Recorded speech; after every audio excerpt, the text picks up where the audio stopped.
Pour la troisième croisière bleue, l'épreuve belge enduro devenue un must pour tout amateur de tout terrain qui se respecte. Étonnant peut-être, mais ce sport réconcilie de plus en plus souvent les défenseurs de la nature et les fans des deux roues, un mariage contre nature jusqu'il y a peu. Dire que ce fut un calvaire, oui, peut-être pour les profanes, mais pour ces pilotes, les difficultés du parcours, les chemins forestiers et les ornières n'étaient rien d'autre que des paramètres qui leur permettent de vraiment s'exprimer ou de se dépasser soi-même. Très gras, c'est pas ça qui est le plus dur finalement. Gras non, pour finir ça va encore. Ce qu'il y a, c'est que on voit très fort la différence quand on suit un pilote comme Richard Rubin, comme un enduriste, entre la quai et un autre. Par exemple, Louis, dans ce virage, il va chercher le dernier appui. Un crossman a beaucoup besoin d'appui. Il a besoin de se jeter contre quelque chose. Or, un enduriste, lui, pas. Il reste au milieu de l'ornière, il n'a pas besoin d'appui. Et c'est parfois un fort avantage.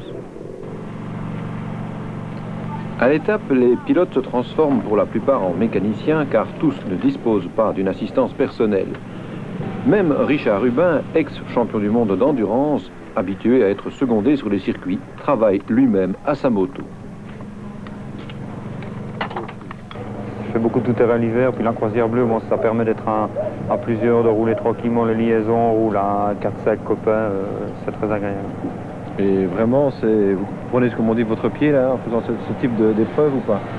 Oui, bon ici c'est sûr que le temps n'est pas trop de notre côté, mais enfin c'est quand même très agréable. Disons les spéciales peut-être pour moi un peu dangereuses parce que bon maintenant ça va quand même très vite, mais bon sinon c'est vraiment agréable.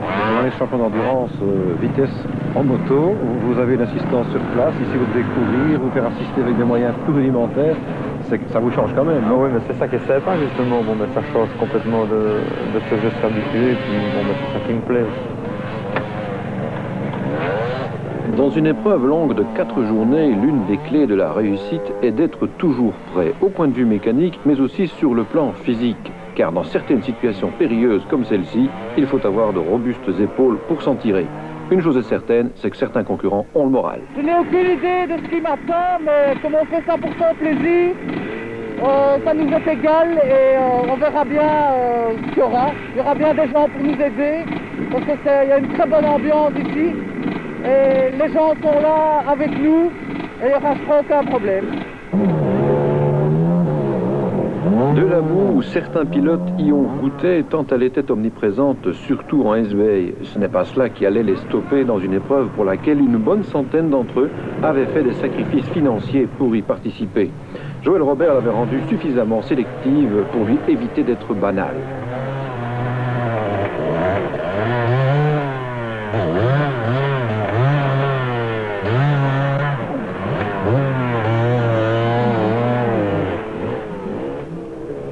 Les premiers jours c'était facile, c'était une mise en train, je veux dire une mise en route, mais beaucoup ont un peu rouspété chaque année, il y avait trop de route le premier jour.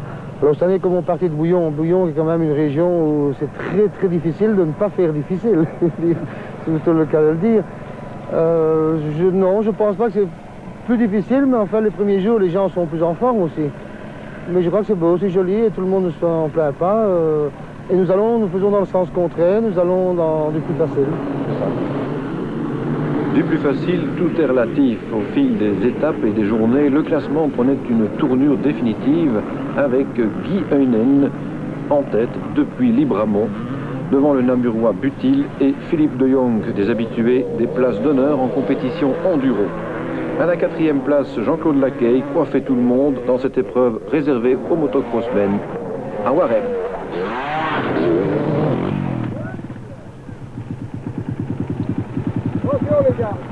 Moi, je trouve c'est sympa, la croisière, c'est un esprit de famille, tout le monde s'aide un à l'autre.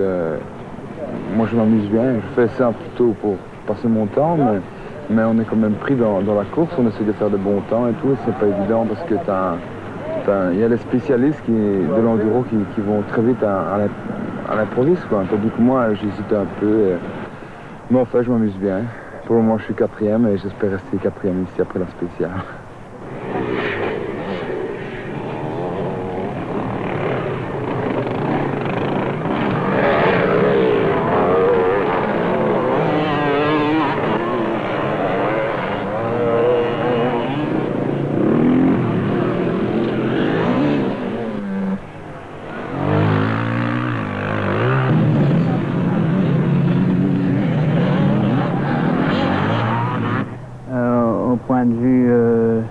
terrain, on a emprunté un itinéraire beaucoup plus beau. Les Ardennes étaient magnifiques, enfin. Mais à part un peu de mauvais temps, sinon c'est la meilleure des trois. À l'arrivée à Genval, Guy Heunen termine en tête devant Butil, le Namurois, De Jong est 3e, Laquet 4e, Brusselmans saute Hubin et on retrouve Richard Hubin en 6e position. Stenier est 7e. Donc le principal est atteint, c'est d'avoir mon engagement pour aller à Dakar. Maintenant le problème c'est le budget. C'est toujours le même problème, c'est de trouver assez d'argent pour pouvoir gagner le Dakar. Il y a 2-3 étapes qu'on savait aller, disons, reconnaître le terrain. Comme on dit, on a mis le paquet, mais les autres, j'ai assuré ma place. Et en assurant, je crois qu'on va aussi vite qu'en attaquant.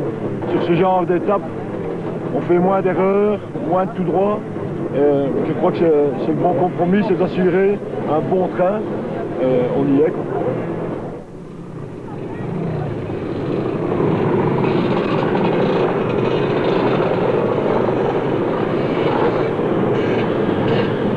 Personnellement, je suis tout à fait sous-entraîné à moto. J'ai décidé il y a une semaine de participer. Je n'avais plus roulé depuis 9 mois. Je n'ai pas énormément de technique, mais je crois que c'est une épreuve qui permet à tout motard du dimanche, je dirais, de venir s'exercer face à de très très bons pilotes comme Guy Heunen. Et bon, les chemins sont très très durs, surtout compte tenu des conditions atmosphériques et de la pluie qui est tombée ces derniers jours. Donc je dirais que tous les amateurs dans mon genre terminent courbaturés, mais on est tous parvenus à passer toutes les difficultés, donc je dirais que c'était à la portée de n'importe qui. Il y avait une autre raison, c'est le challenge Thierry Sabine qui est le premier du nom. Thierry Sabine ayant été le pionnier des courses automoto, il a été décidé avec les organisateurs du Tour de Belgique d'organiser un challenge pour le meilleur classement combiné des deux épreuves et nous n'étions quelques-uns à pouvoir le gagner. C'est une raison supplémentaire qui m'y a poussé. Et tu as gagné? Eh bien, je pense bien que j'ai gagné, sauf pénalité de dernière minute, mais je ne vois pas où, j'ai gagné. Bravo. Merci. Le succès de l'édition 86 en appellera d'autres dans l'avenir.